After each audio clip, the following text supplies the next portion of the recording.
Tonight I have with me as my guest Troy Tipton, our fire chief. He's been the fire chief. He's in his second year. And I have to my left over here David Counselor. David Counselor has been the police chief since 2008, 6 years. And over on the far right, my right, your left, will be Mike Bottomley. Mike is the park superintendent. Has for how many years, Mike? Going to 14 years. 14 years. And then we have David Job, the street superintendent over here, been in there about a year and a half. And Fran Schummel, he's your president of the city council. And Fran has been on the council for more than 20 years. Am I No, right? not quite. Not quite. 18. 18 years. Yes. And of course I'm the mayor, and I've been here with you for 6 years. We have done this Connersville Speak program ever since 2008.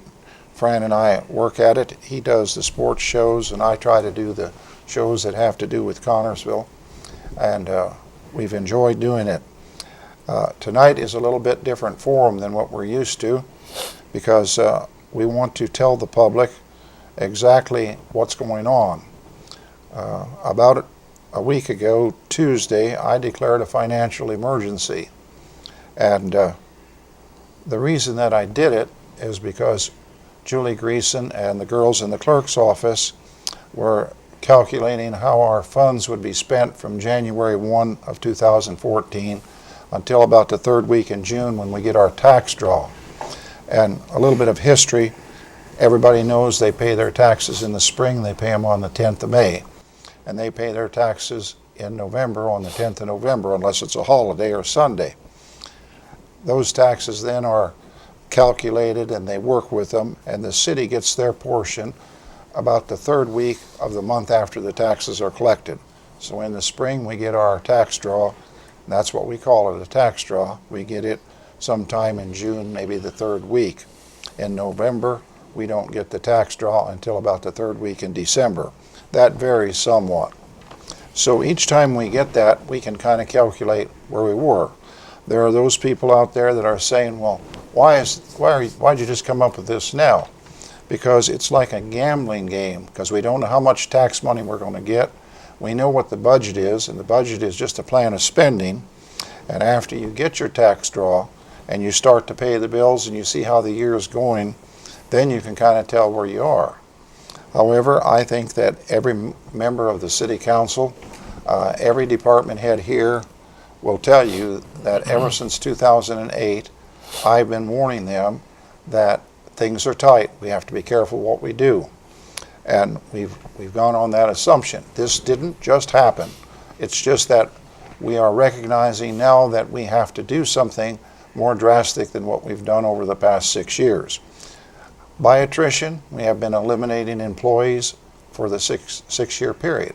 We have eliminated several policemen, several firemen, several people at the street department, people in City Hall. The city engineer's position was done away with. The billing clerk's billing for first aid unit was done away with. The janitor in the City Hall was done away with and gone to part-time. We have been, by attrition, constantly cutting back because our tax money's been cut back. Now, the next question is, why is our tax money cut back?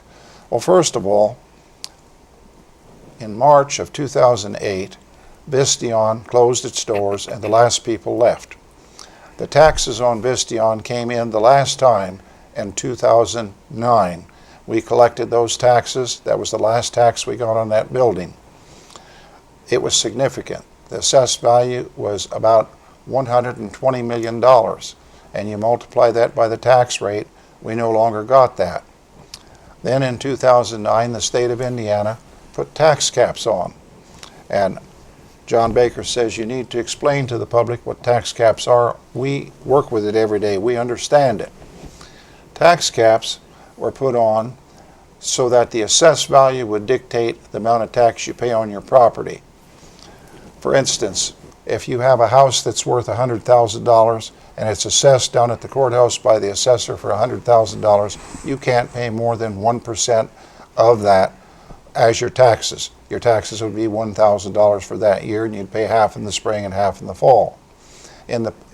Before that, The assessor determined the value of your house, and it could be just anything, and you would pay according to market value. But our tax caps were put on in 2009.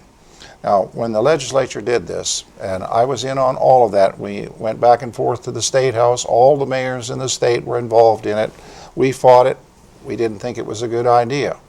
However, when you take cities like Fishers, Indianapolis, Carmel, the idea was that as things progressed, the values of property would continue to go up like this, and the tax caps would be here. Little did we know that in communities that had lost jobs like we have, Richmond, Newcastle, Connersville, and I can just, there's tons of them around the state, the assessed values are going down. And when they do, you hit the caps quicker. So every year we lose more assessed value, and every year the city gets less money. By doing that, we have to provide the same services. We have to still plow the snow, salt the streets, we have to police, we have to have a fire department, we have to collect the trash, we want to provide parks and recreation, and then we have the transfer station, and we have to do all these things, but we have to do it with less money. So we have to run all of these items smarter. These people that surround me here have been burdened with that for some time. They've had to learn how to run their department leaner. Each one of them. Some things hit us like unfunded mandates, and I'll give you an instance. This year we were told that by the 1st of January we had to start an ADA, Americans Disability Program. We had to have a study made of what had to be done in this city to make us qualify. And we were mandated to make this study. We took bids on the study, and the lowest bid was around $90,000. The city council had no choice but to choose that $90,000 bid. We paid half of it last year in December, and we just paid the half of it this last city council meeting. But that's $90,000 we didn't count on spending. Why did we just tell the state, no, we're not going to do it? Because they told us if we don't do it, we lose our federal grants and we lose our state grants. We can't afford to do that. We live on grants. We live on grant money. So we couldn't. We get these unfunded mandates constantly that we have to do. Another one was 2 years ago. We had to put LED lights in all the stoplights in town. Just mandated we do it, or again they threaten you, we'll take away your federal and state funds. That was another $100,000 we had to drop we didn't count on.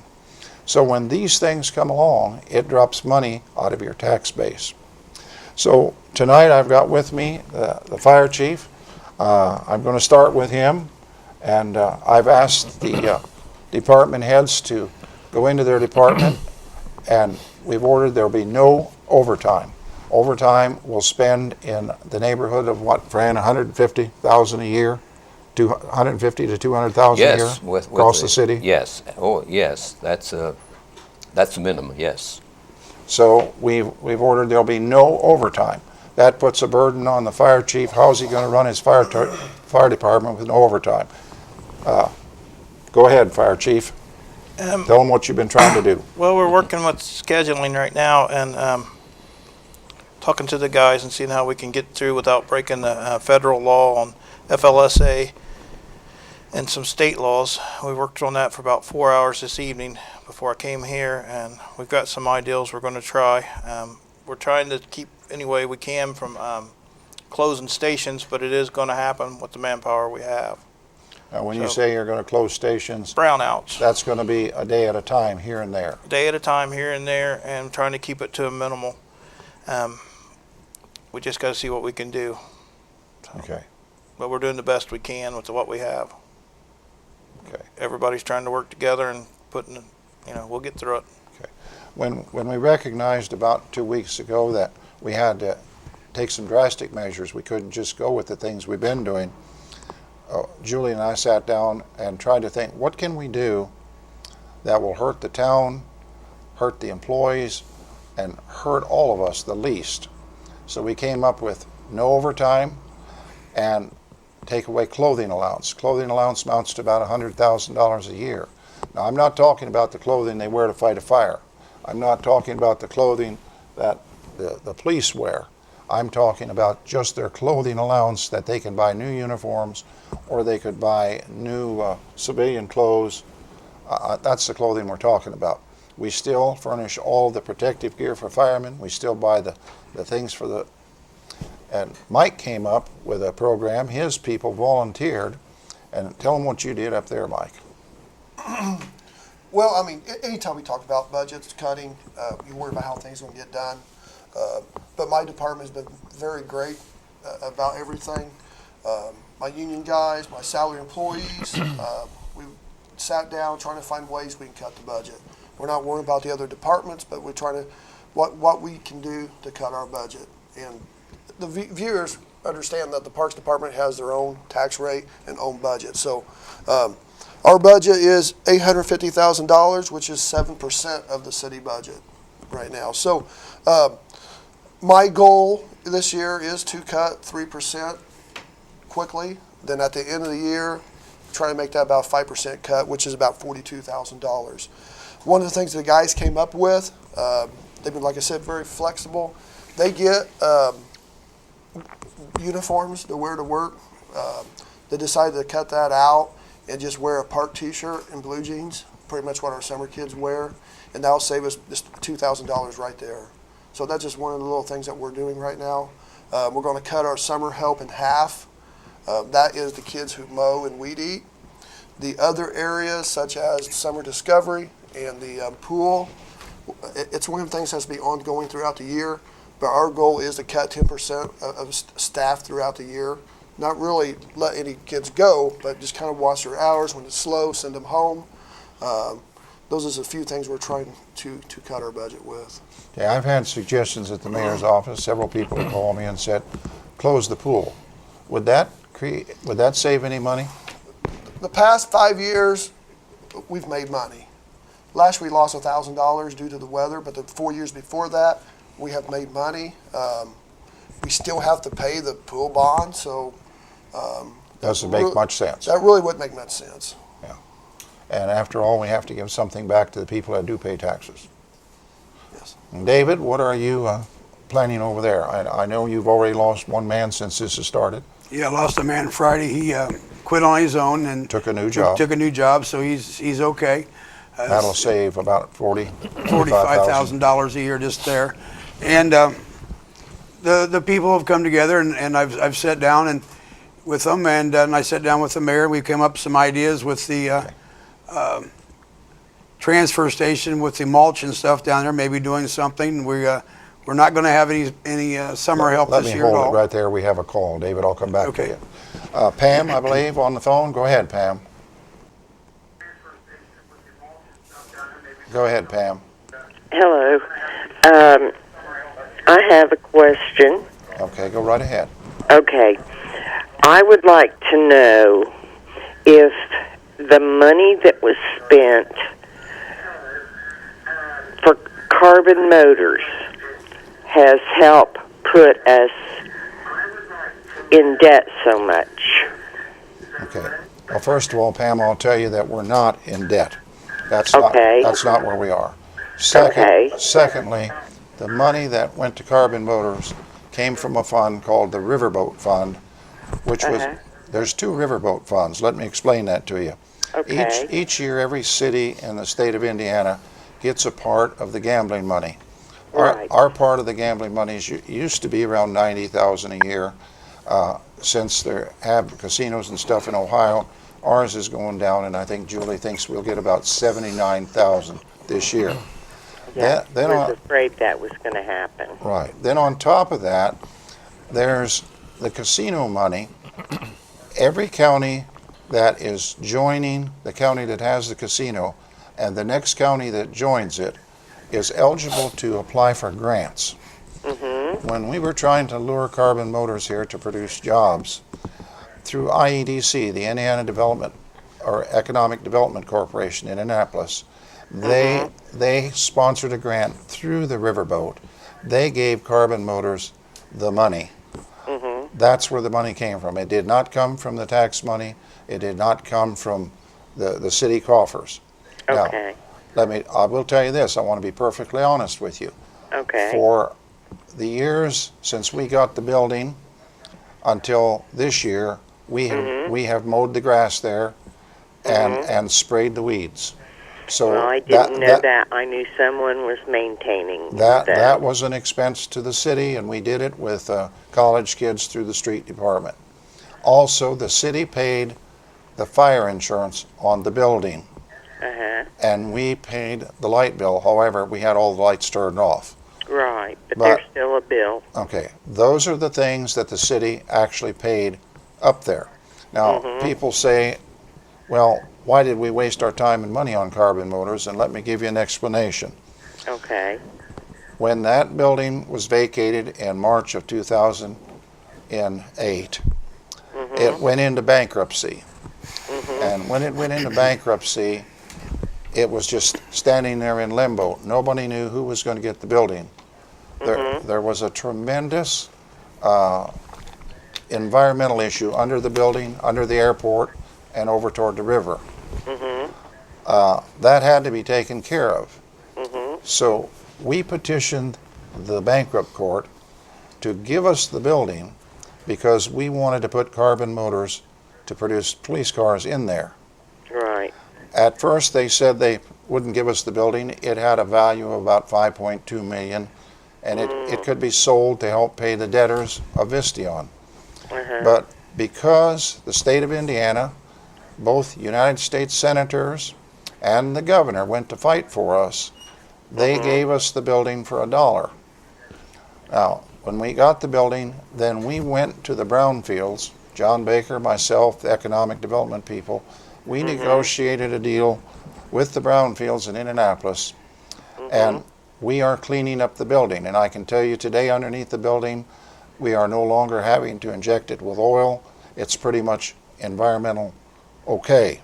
Now, it's not environmental okay for a kindergarten, but it's environmental okay to have a factory in there.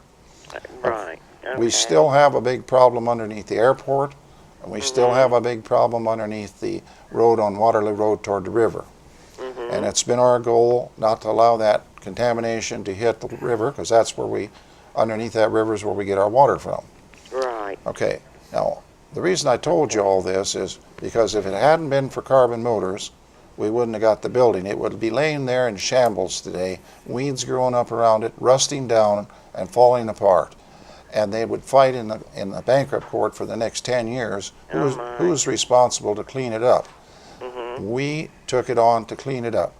And I can tell you today we have a viable company in there working. I've heard. They are building cabinets in there, and they intend to keep remodeling more and more of the building.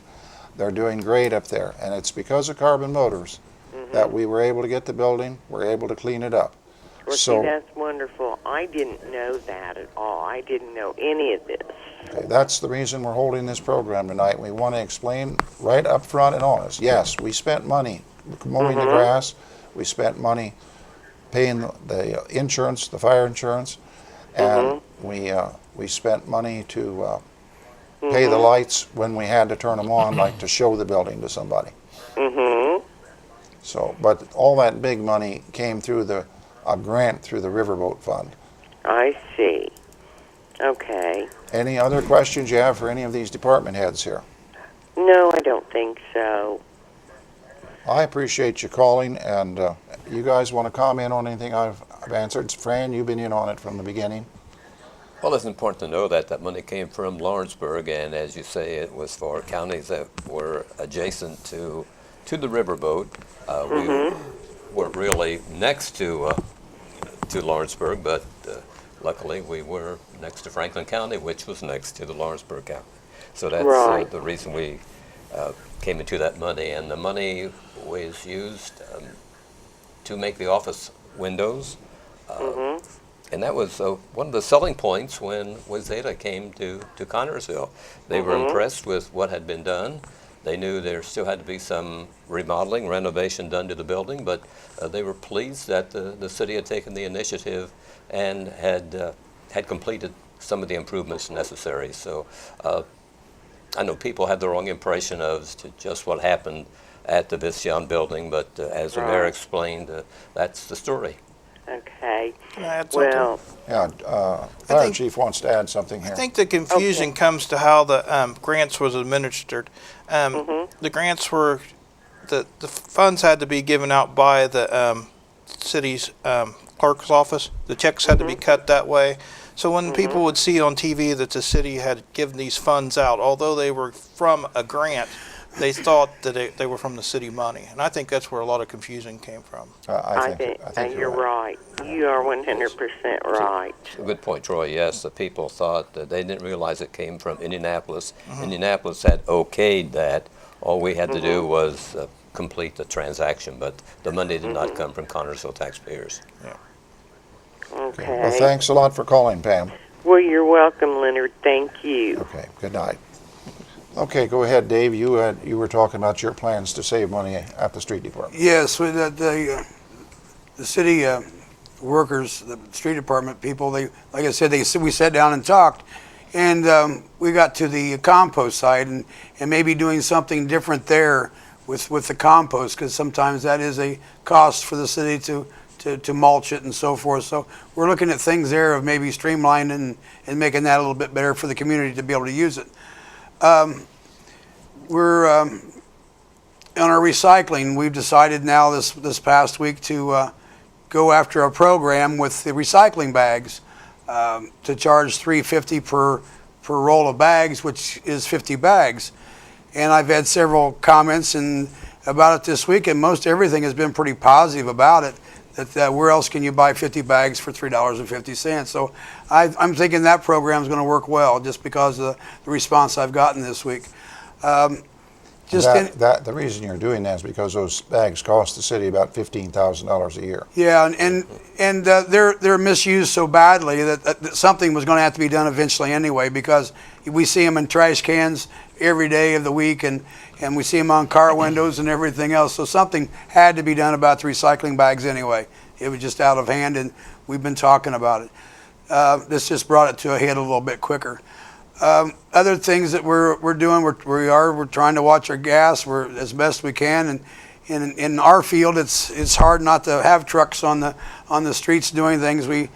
The people the other day, they were put 3 in a truck, and we came downtown and they swept Central Avenue, and I thought that was, those are things that we're doing to try to help. So anything we see, and there's other things on our list that we're going to try, and hopefully they'll all save us a dollar's the way I look at it. And if it helps the taxpayer, that's what I want to happen. Okay. Mr. Police Chief, you're the only person we haven't asked.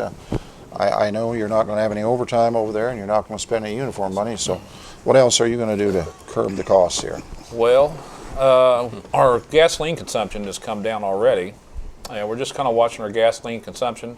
Really business as usual. There's been some modification on rescheduling for next month, but other than that, I'm keeping my manpower beefed up on the weekends, and there's really not that much change as far as the way the police department's ran. But you can eliminate overtime completely. Yeah. As far as only thing I'm going to have a problem on is probably when vacations. A lot of them start taking effect. But I have 2 part-time officers that can come in and assist on that. And if need be, myself and my assistant chief Dennis are not above coming in and working a shift. So it's just a lot of it's just scheduling and just watching our P's and Q's and this type of thing. Okay. Okay, do we have a call? Kathy, would you like to go ahead with your question? Go ahead, Kathy. Yes, I have a question. It was when the mayor, and I don't know who all went with you, when you went over to China to bring the jobs over here to Connersville, and I don't think a lot really happened with that, but who paid for that? The Economic Development Group paid the way for the 4 guys that went to China. We had a lead on a company called Good Times Technology, and we had the opportunity to get them. We went over and visited 2 of their plants, in China, and then we brought them over here, and they were gung-ho. They were going to produce grommets and small rubber parts in the plant, and the owner of the company kind of got in some trouble in China. We had it all worked out, and the owner got in some trouble in China, and the Chinese government wouldn't allow him to do what he wanted to do right at that time. We have been in contact with him in the meantime, and we also developed a sister city relationship over there, which is a must if you're going to allure a Chinese company. We have that relationship, and we go back and forth with them. They were over here last. If you remember, they came over here and visited us. I don't know if it was last year or year before, and they want us to come back over there. And I'm not going to go to China again. I had a hard time making the trip the last time. It's a rough trip, and the new mayor can make the next trip to China. There's a lot of jobs to be gotten over there. The Chinese are having to pay more per hour. They're having to furnish living quarters. They're having to furnish medical care. They don't have health insurance, but they take care of their people that work for them. And there's a lot of Chinese companies that want a presence here so that American people will buy more of their goods, just like the Japanese cars. People didn't buy them, but now since they're all produced in the United States, more and more people are buying them. The Chinese are just like that. They want stuff produced in the U.S. so people will continue to buy it. But that was all through the Economic Development Group. I think it cost, and I wouldn't even attempt to say what it cost, but I think the trip itself for the 4 people that went was probably around $12,000. But it was all paid through economic development funds. It was not paid through the city at all. Any other question about that? I just wondered, don't most of the time when you do go overseas like that, and China and those places, most of the time if they do get something started over here, they bring most of their people to work? No. It's not Americans that are working there? No, Franklin has Asian plants. Seymour has Asian plants, several of them. Sometimes they'll bring over, just like the Japanese cars, they might bring over some key people, but they mostly hire American people to work in there. It's hard to get a visa to come from China over here to work, and almost impossible for a female, for a woman to come over here.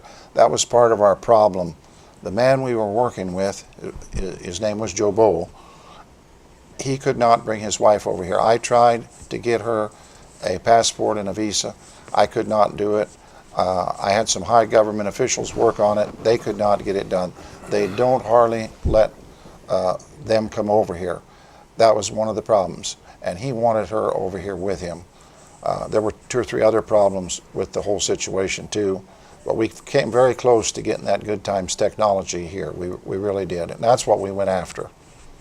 And going after economic development is like playing a game of roulette. You gamble, you go after it. Most of the time, if you talk to mayors like I do, most of the time you don't make it.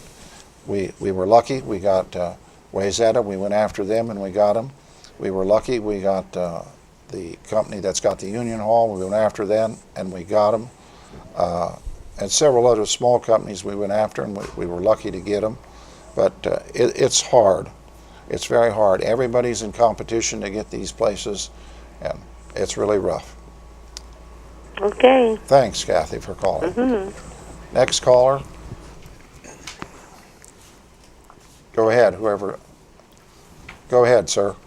Yes.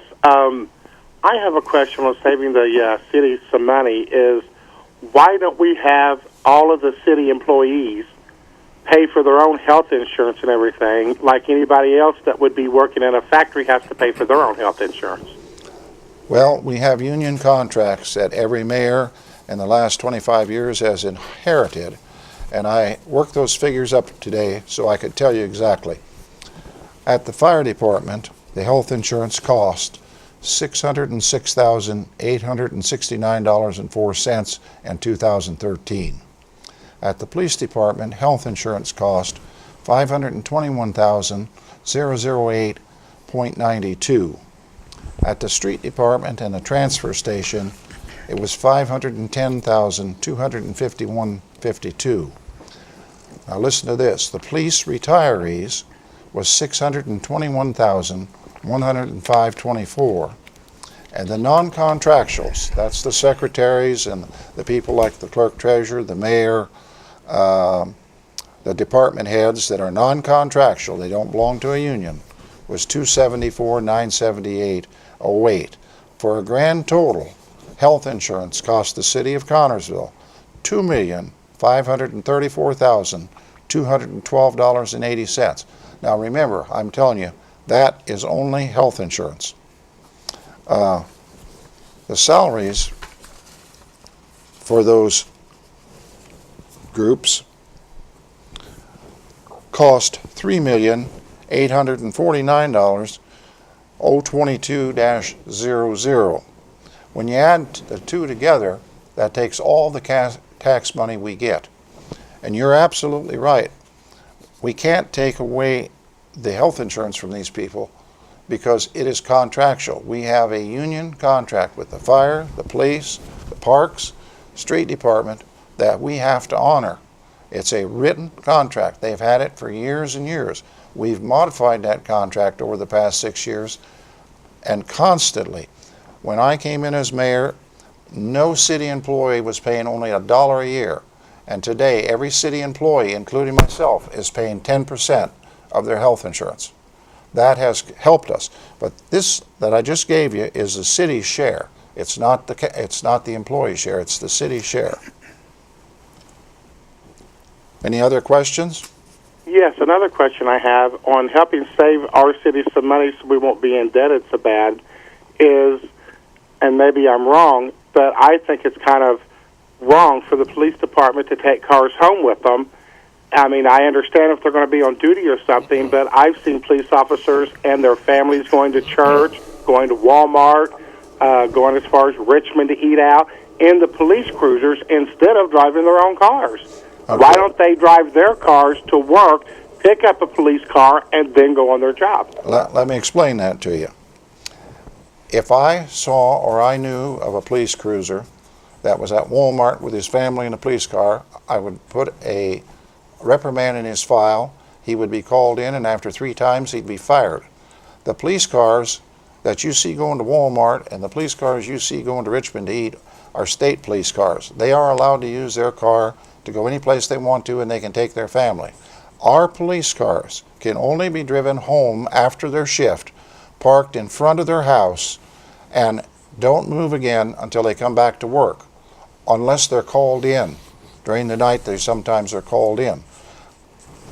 Am I telling them straight, Police Chief? Yes, you're telling them straight. Only people who have take-home police cars, as far as taking them home and maybe drive them a little bit more for personal use, is myself and my deputy chief, because we're on call all the time. We're on call 24/7, so if you see, and both our cars are totally unmarked, but my officers are not to be driving their families around their cars. Our insurance won't allow it. They park them home. One reason they're taking them home is because they got all their gear in them. They park them at their house. It's like their office. The only time they drive them cars is on duty or going to a school. You might see one on the interstate going to Indianapolis to a school. You might be someone going someplace else to a maybe sometimes we have to go testify in other jurisdictions on a case that we're working here that's related to a case in another town. But they're restricted only for on-duty purposes only. And let me tell you how we police that. When an officer goes home from work, when he gets to his house, he calls his number in and he calls his mileage in. The 911 records his mileage. When he gets in that car the next day to come to work, he calls his mileage in, and it's the same as the mileage he parked at. We police that. Dennis and David watch it. So you won't see one of our city patrol cars with family in the car or riding around town, Walmart, or going to Richmond. If you do, I want you to call me and give me the number of the car. On the back of the car, there's a number. You give me the number and the time you saw it, and I will be on this man over here about it. May I add something else, Mayor? Wait a minute, I want to say, when we parked the police cars down in the parking lot, and they brought their own cars down, it made nothing but a mess. The stuff that's in the car, the shotguns and all the equipment, was at risk. When they take them home, that car is parked in the neighborhood. Nobody breaks into a neighborhood where there's a police car parked. So when we've got 25 cars parked around town, it's policing while it's sitting there. Do you follow me? Yeah, I got you now. If it was down in the parking lot, it's just sitting there where they can break the antennas off or break into it and steal something. That's why we let them take them home. Not only that, they're responsible for that car. Okay. Okay. Wait a minute. Well, I just David wanted to say something. What to say? Go ahead, David. Sir, I also want to add to the police car thing is that, like the mayor said, the cars are being taken home. They're parked around their house, and it does deter crime. Then when they know that the policeman in the neighborhoods lives there. Another thing, like I said, they maintain they got all their stuff in their cars and everything. And this is monitored quite often. And at one time when I come on the police department, like 34 years ago, we had like 4 to 5 police cars we bought every year, brand new. And our police department back then was around 45 officers. And we used these 4 to 5 cars 24/7. We traded cars every year. We bought a brand new 4 or 5 police cars. Them police cars went up to anywhere from 120 to 150,000 miles in 1 year. And we got new ones, and they were on 24/7. If we wrecked one when it was short, nowadays we buy at the last new cars we had bought brand new were in 2006. The ones that have been replaced over the years and everything, we still got the 2006. If you see a 2007 or a 2008, 2009, that's the newest car we have is a 2009, and the oldest car we have is a 2002, which I drive. We buy them cars used from other police departments, equipped. And I know there's a rumor going around all these new police cars we bought. We paid for what one new car would cost with the equipment that's on them, brand new. We got 5 cars for with that equipment on them, and we have really been conservative on buying equipment. We have a lot of equipment we don't have, we should have. Okay, I got 2 calls on hold. Sir, thank you so much for calling. I hope we've answered your question. Yes, you have. Thank you. Thank you. Go ahead with the next caller. Go ahead, John. Yes, I have 2 questions. One, since you took office, you have banged and beat down Connersville utilities to absolutely nothing, but yet I don't see a representative there tonight. Why is that? Because that thing that we're going through doesn't involve the utilities. In 2010, we took over the utility board and we started running the utilities. Since that time, the utilities is running in the black.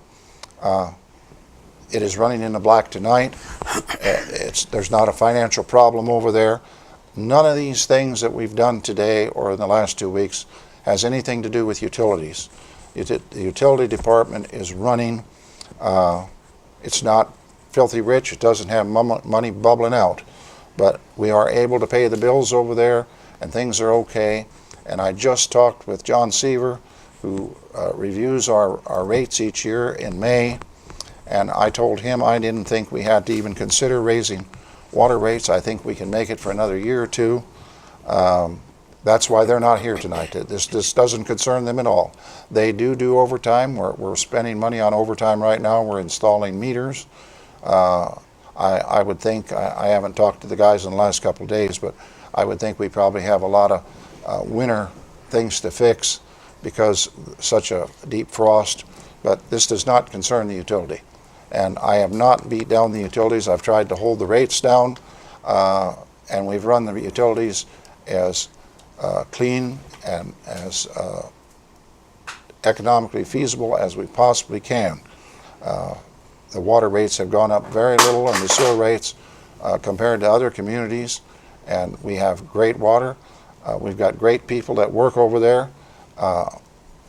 We've got 2 crews. We've got a water crew and a sewer crew, and if there's a leak, they take care of them. Sometimes we get 2 or 3 leaks at a time, and it takes them a day, or if it happens on Saturday, they don't fix it till Monday if it's a small leak, because then they don't want to pay overtime.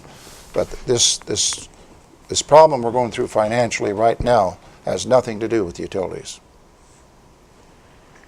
Okay, and second part of the question, I can see where a situation would arise where Connersville is really going to be in a bind, quick way out, sell utilities. utilities. Would you ever do that? No, no. There's a man named Mitch Robe. He was the Secretary of Commerce for the former governor. He and I didn't have a great relationship, but after he left office, he went to work for American Water. And he called me 2 or 3 times since the first of the year. I want to come down and talk to you about selling your water utility. I said, don't come, because I'm not interested in talking to you. Don't come. I am not interested in selling the water company. I'm sure that the city council's not interested. It's one of the best assets we have. In the future, it'll be an asset that'll probably draw a canning company, a food processing company here. We've been talking with those companies. We are not interested in selling it. Yeah, it's worth maybe $120 million, but we don't care what it's worth. We're not going to sacrifice one of the greatest things we have here to come out. We can come out of this, what we're into, by doing the things that we've suggested. And when we get to June and get our tax draw, we'll be able to tell the public, and we'll be able to look at it and see where we can go until January. And we're just going to have to live 6 months at a time until we start to get a bigger assessed value in this community. But no, I would never agree to it. If the city council passed it, I would veto it. Okay, thank you. Thank you. We have another caller. Chelsea, go right ahead. Hi, I just had a question for the mayor. Is the swimming pool going to open up in May, and do we have the money to fix it? I'm going to send that call over to Mike because he runs it. Do you have the money to fix it? Is it broke? Well, I didn't hear the Swimming question. pool? Is the swimming pool broke, and do you have the money to fix it, and are you opening in May? Yes. The swimming pool's not broke, is it? Well, just like any other year, we haven't opened it yet. So, like any other year, we haven't filled it with But water. there's a rumor going around that the pipes are broke. Yeah, That's not true. the outside waste pipe that sends the water out when we backwash it, busted. We have the replacement pipe. It's going to cost $500 to replace, and that should be done here in another couple weeks. But you plan to open on Plan to Memorial open. Day? Yes, everything is on schedule. Mike says he's opening on Memorial Day. Okay, and where is the money going to come from to fix that? To fix the pool out of the park budget, which comes from a tax money that can only be spent in the park. Right, that comes from a pool, non-reverting fund, that $500 where we bought the pipe from. And it's very difficult in a city. There's about 60 different accounts. And each account, some accounts you can use for this, some accounts you can use for that. Mike has his own accounts. For instance, you sign up for soccer, they charge you a fee. They put that in a fund. When they need to line the soccer field, they take that, it's called a non-reverting fund, they take that money to line the soccer field. If they have to fix the fence, they do. The same with baseball, the same with the swimming pool, because all the things in the park, with the exception of cutting grass, pretty much take in money. We are not going to raise the rate. Some people suggested that we raise the rate to $5 to swim in the pool. Our people are not in a position to pay $5 with 1, 2, 3 kids. We're going to keep the rate at $2, just like it has been ever since we built the pool. All right, thank you. Thank you for calling. Kathy, go right ahead.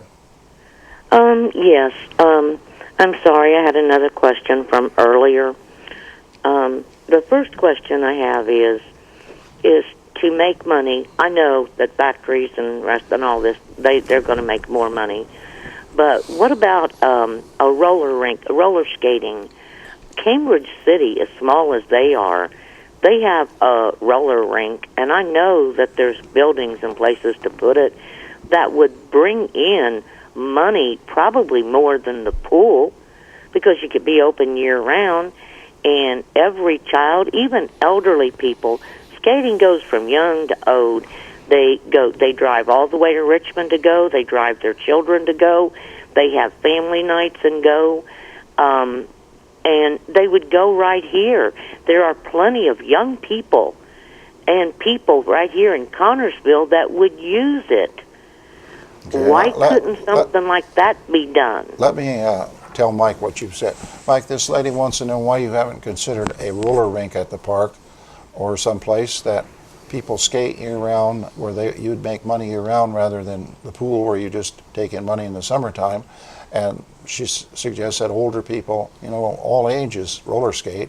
Have you ever considered that? I mean, we've looked at, I mean, we would have to build a facility to do that, and funding just not there to build roller rinks.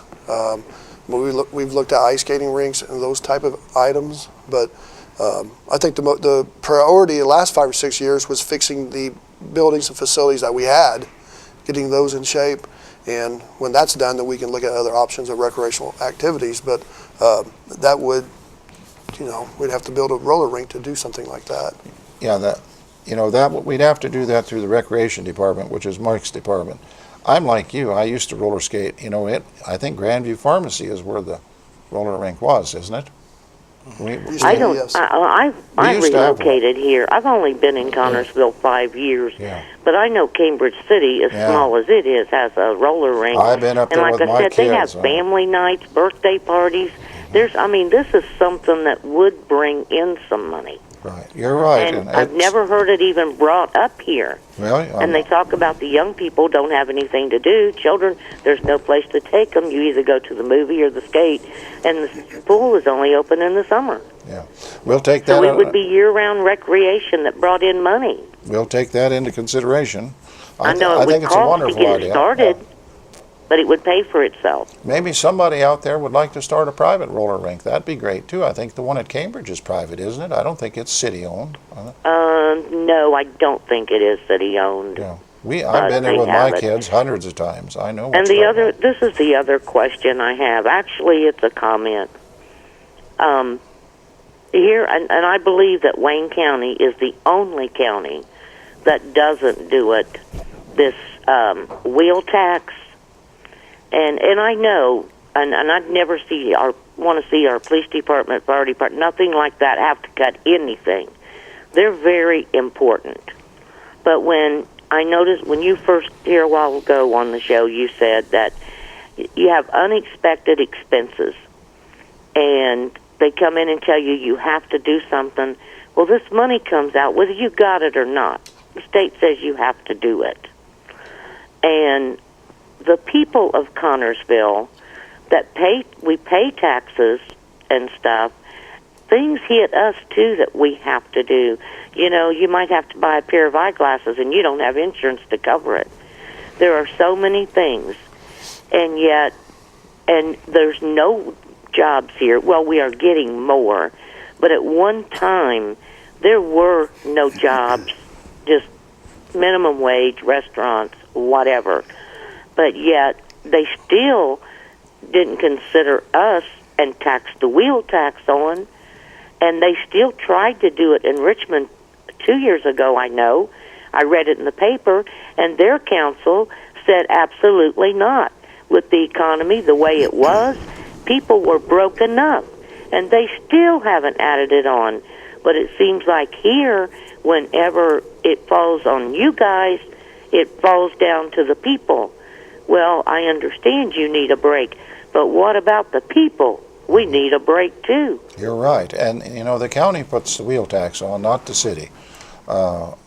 We didn't put Isn't that someone on that panel right there? Nope, this is all city folks here, ma'am. None of you are from the county. None of us are from the county. That's a whole None of you have a say. We don't have a say on the wheel tax. You're no. the mayor, but you can't tell the county anything. I can't tell the county anything.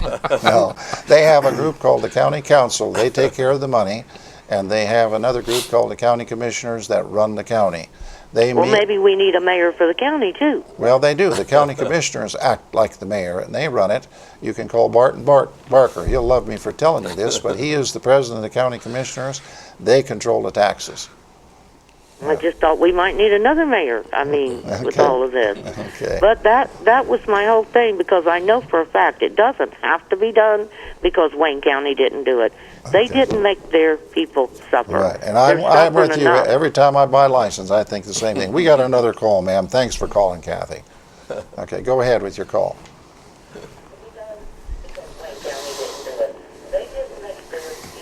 Yes, Sharon on the line. Go ahead, Sharon. I have a question about the street department. We have a very good street department, and I just wonder through all this cutting back if they are going to stay with recycle on Thursday and the Friday on the pickup of the leaves and the trash, the leaves and the yard stuff, same as it was before. It's our plan to, the question is, David, are we still going to do recycling on Thursday, and are you going to pick up yard waste on Friday? Go ahead. Well, we changed the yard waste last year to Mondays. We're talking about doing it right now as soon as the season starts, maybe doing it the first Monday like we did last year of the month. But we haven't got that in concrete yet. But yes, we are going to keep up with recycling on Thursdays, and we'll see how our bag situation goes, see how things go. There might be some changes down the road, but right now, until we get over the hump with the bags, we're going to keep it the way it is. Well, did you We'll see only how many pick up people the keep- I'm yard sorry, I don't have stuff an earpiece, I one can't time read, a so- month? Yes, we're going to pick it up on Mondays, yard waste. Just Yes. once a month? We're going to, no, what he said to you, he's starting the first of the month, the 1st of April, and, Oh. and he'll do it each Monday after that. Okay, how about the big trash haul offer? Will Well- they still have one of those? We will have a big trash haul off if the city council wants to spend the money. We have to ask them. Uh-huh. Well, I was wondering about that because Connersville has a very good street department. I'm glad to hear you say that because we try hard to provide good services. You have very nice people, and I just hate to see anything go off of it because it's a very nice setup. Okay, thank you so much. Uh-huh. Thanks for calling. You have Bye-bye. you have another call, John? Okay. All right, I've got a few things. We got about 10 minutes here and we don't have any callers on the line. People are saying to us each day, oh, how come you just came up with this? Fran, you've been on the council now, you said 18 years. Yes. How long have you known this was coming? I've known it's been coming for quite a while because you could tell that when the state passed the tax caps, we knew we weren't getting as much money as we were been receiving. Our bills continued to go up, so we knew that something was out of whack because we weren't getting the money in to sufficiently fund our budgets. So that's the situation we're in right now, and I don't think we're the only town that's in this predicament right now because haven't you received a call from some yes, state people that said that it's going to happen in many other areas of Indiana because they're all in the same situation we are. They have to provide the services. By law, we're required to protect the people, to provide trash pickup and so forth. So you can only go so far, and it's been coming, and you could see it coming. And hopefully we'll work through this thing. And I might ask these fellows what they want from the public. Can you guys tell us how the people can help you in your various departments? Okay, we got 2 calls on the line, Fran, we better take Okay, them. right. Go ahead, who is it, John? Go ahead with your call. We have a little time delay. Go ahead with your call, ma'am. Yes, you were talking about you called the state of emergency, and you can do something with the firemen and the police. So does that mean that you can do away with paying their insurance then? No, I would. When the mayor calls a state of emergency, I can only do it until the Board of Works meets the next time, and they have to ratify what I've done, which they did last week. And I have suggested to the Board of Works, we want to be the least invasive on the employees as we can. We don't want to go in there and disrupt everybody's life. So we did away with the clothing allowance and we froze overtime. If this doesn't take care of the issue by June or August, we will probably have to lay off some people. No, I can't take their health insurance away. I think that would be a move that would be arbitrated. They would file a grievance through the union, and it's a contractual agreement that we furnish this health insurance.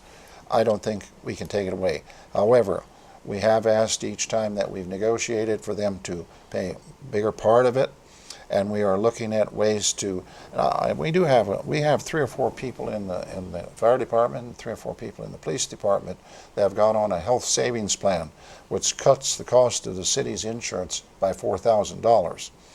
The insurance for one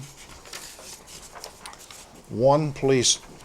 Okay, the insurance for one police officer or one fireman or one non-contractual family is $24,742.20 a year. So you can see how expensive it is. Yes, I pay my own insurance, and I have very high insurance, and you're going to raise my water, my this, my that, and I'm paying my own health insurance. And yes, and my employer just said, I'm no longer paying your insurance. If you don't like it, you'll have to move on. And I'm paying it. Plus, we're on we do not get a raise. We're on a raise freeze right now.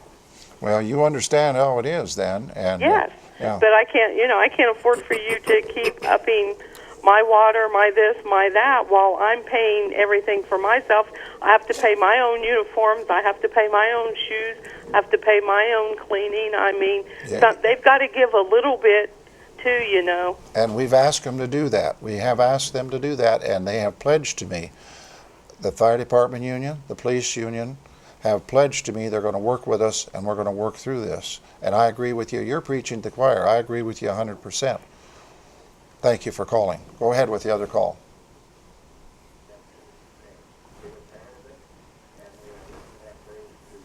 Kelly, go ahead. I just have a question for Mr. Counselor in regards to my son being assaulted at the high school in October and why there was never a proper investigation, no witness statements or anything. I just want to know. Do you want to reveal your son's name on TV? I don't know that that's a good idea.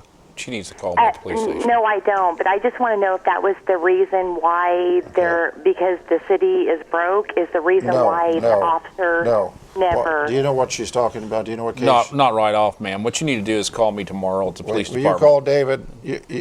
825-2111. Give me a call tomorrow, and I'll talk Call to you. David first thing in the morning, and he will see what you're talking about, okay?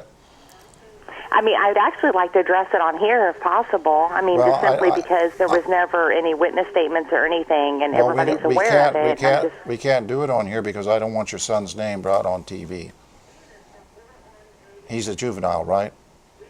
Yes, he is. Yeah, and we can't bring his name up on TV here Just today. call me tomorrow, ma'am. You have to do that privately with the police chief in the morning. And if he doesn't respond to you, call me and I'll see that he does, okay? Okay. Thank you. Thank you. Go ahead with the next call. Corey, go ahead. Hi, I just want to ask a question to everybody. What about, during the night, certain areas that are not used as much, just basically shutting, the street lights and, some of the lights off? Maybe save money that way. And we do that. Some of the lights turn off automatically at what time, David? Midnight or 11? Well, whatever the dusk and dawn lights, if you're talking about that, and also the park lights go off. Certain ones go off at certain times. But the only thing is, some of the street lights we have around town need to be lit up, because if you don't, you're going to be attracting a criminal element to that area, and that's why they're out there. Street lights are. Yeah, we're down to 1 minute here. John, do you have any other calls? Okay, we're going to conclude this. I thank all of you department heads. I know you're taking a lot of heat. Fran, you're the vice mayor of this town. You do a great job. He's the president of council. He helps me all the time. All of you, Troy, I know you're trying. Everybody's trying. It's nobody's fault. It's a situation we're in. It's a situation all over the United States. We thank you all for calling in tonight and asking these great questions.